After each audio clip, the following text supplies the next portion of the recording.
నా కుటుంబ ప్రభుత్వానికి మా ప్రత్యేక నమస్కారాలు తెలియజేస్తున్నాం. ఈరోజు ఈ సభకు మేము హాజరైన ఆటో కార్మికులంతా కాబట్టి ఈరోజు మాకు వాహన మిత్ర కార్యక్రమం జరిగింది. మా ప్రతి ఆటో వాళ్ళందరికీ వాహన మిత్ర పడింది. పైన గవర్నమెంట్లో 10,000 ఇస్తున్నారు, అది చాలా సాలంది. ఇప్పుడు మన నారా చంద్రబాబు నాయుడు గారు దాన్ని 15,000 చేశారు. కాబట్టి ఆ 15,000 మేము ట్యాక్స్లకు, ఇన్సూరెన్స్లకు, బండికి, మైనర్ పిల్లలకు సరిపోతున్నది. కాబట్టి ఈ ప్రభుత్వానికి మాకు చాలా సహకారాలు అందించింది. కాబట్టి మేము ఆయనకు చంద్రబాబు నాయుడు గారికి కృతజ్ఞతలు తెలియజేస్తున్నాం. నారా లోకేష్ గారికి కృతజ్ఞతలు తెలియజేస్తున్నాం. అదే పార్టీ పవన్ కళ్యాణ్ పార్టీ గారికి కృతజ్ఞతలు తెలియజేస్తున్నాం. ఈ సభకు మాకు ఆహ్వానించినందుకు చాలా ఆనందంగా ఉందని తెలియజేస్తున్నాం.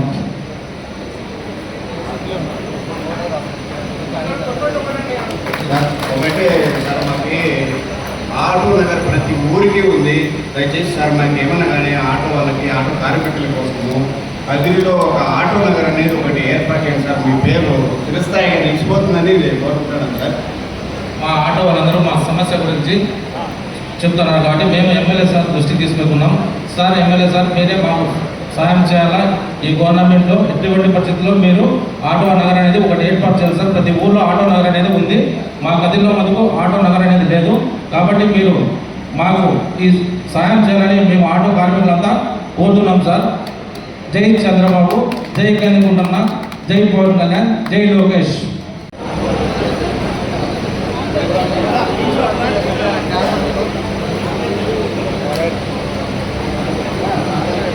అభివృద్ధి రావాలని చెప్పి మనకెంతో ప్రాముఖ్యత ఇస్తున్నాడు ఆయన.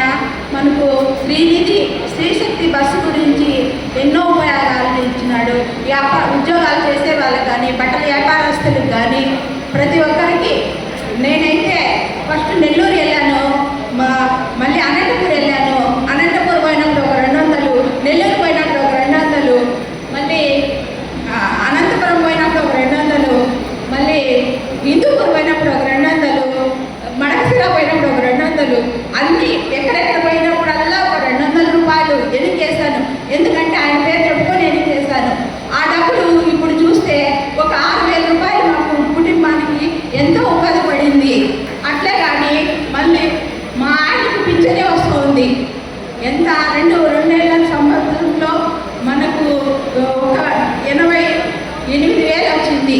మా పిల్లలకు తల్లికి వందనం 5 మందికి 2 సంవత్సరాలకు ఎంత డబ్బులు వచ్చాయి కదా. ఆయన ప్రతి ఒక్కరూ ఆయన ఫోటో కుటుంబంలో పెట్టుకొని మనం అందరము ఎంతో ఇది అని కోరుకుంటున్నాం. మన ప్రసాద్ అన్న గారిని, మన చంద్రబాబుని ఎప్పుడు మనం మర్చిపోకూడదు. ఎవరు ఏ కుటుంబాన్ని, మా కుటుంబానికి ఇంత సాయం ఎన్ని కుటుంబాలకి చేసింటాడు ఆయన. అందరూ ప్రతి ఒక్కరు ఆయన మాట్లాడుతుందండి ఫోటో పెట్టుకొని మనం పూజించాల. అందుకే ధన్యవాదాలు. ఈ అవకాశం ఇచ్చిన అందరికీ ధన్యవాదాలు. పడింది. నన్ను ఇక్కడికి ఆహ్వానించిన మా విఈఓ సార్కి, శ్రీ కందికుంట వెంకట ప్రసాద్ గారికి నా ప్రణామములు. మా ఇంట్లో 4 అక్కజనులు ఉన్నారు. వాళ్ళందరికీ 52,000 పడింది. నా పేరు కే స్వాతి, మా అక్క పేరు కే సౌమ్య, నా చెల్లెలి పేరు కే పూజిత, ఇంకో చెల్లెలి పేరు కే జయశ్రీ, మా డాడీ పేరు కోలార్ శంకర, మా మమ్మీ పేరు కే చిట్టమ్మ. టీడీపీ వారికి నా నమస్కారాలు. తెలుగుదేశం పార్టీకి గౌరవనీయులైనటువంటి కందికుంట వెంకట ప్రసాద్ గారికి, నారా చంద్రబాబు నాయుడు గారికి నా పాదాలు, నా నమస్కారాలు. పొద్దున నేను, నా కుటుంబము క్షేమంగా ఎటువంటి లోటుపాట్లు లేకుండా జీవిస్తున్నామంటే దానికి కారణం మన గవర్నమెంట్ అయినటువంటి తెలుగుదేశం పార్టీ మాకు కల్పించినటువంటి ఈ వసతులు, ప్లస్ నాకు వాహన మిత్ర కూడా వస్తూ ఉంది. నెలకి సంవత్సరానికి 15,000 పడతా ఉంది. ప్లస్ నా కూతుర్లకి నలుగురికి 52,000 వస్తుంది ఇయర్లీ.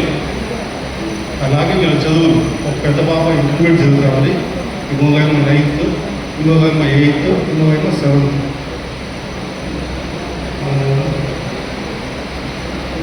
ఈ అవకాశం కల్పించినటువంటి అనేది తప్పితే ఎక్కడ అభివృద్ధి అనేది ఎక్కడ కనిపించని పరిస్థితి మనము బాగా గమనించవచ్చు.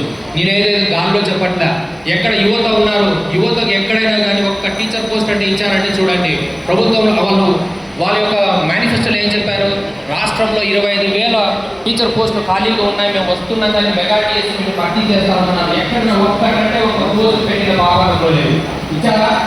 ఇవ్వలే.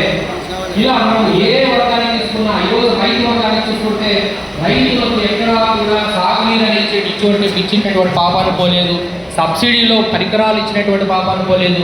ఈరోజు మన ఎన్డీఏ కూటమి ప్రభుత్వం మనకు అధికారంలోకి వచ్చిన తర్వాత ఎక్కడ చూసినా, ఏ చెరువుకు చూసినా, కుంటకు చూసినా, హంద్రీనివా, సుజల స్రవంతి జలాల ద్వారా మనకు ఏ చెరువు చూసినా ఈ రోజులు కూడా మనకు కలకల్లాడుతున్నాయంటే అది మన చంద్రబాబు నాయుడు గారు మరియు మన కందికొండ వెంకటప్రసాద్ గారి యొక్క చలవ అని చెప్పేసి మనము గర్వంగా చెప్పుకోవచ్చు. ఇప్పుడు మనకు ముందుగా జగన్మోహన్ రెడ్డి గారు ఒక విషయం చెప్పారు, ప్రభుత్వంలోకి అధికారంలోకి వచ్చిన 6 నెలల లోపు టెంకాయ కొడితే అది చిత్తశుద్ధి, ఎలక్షన్లకు 6 నెలల ముందు టెంకాయ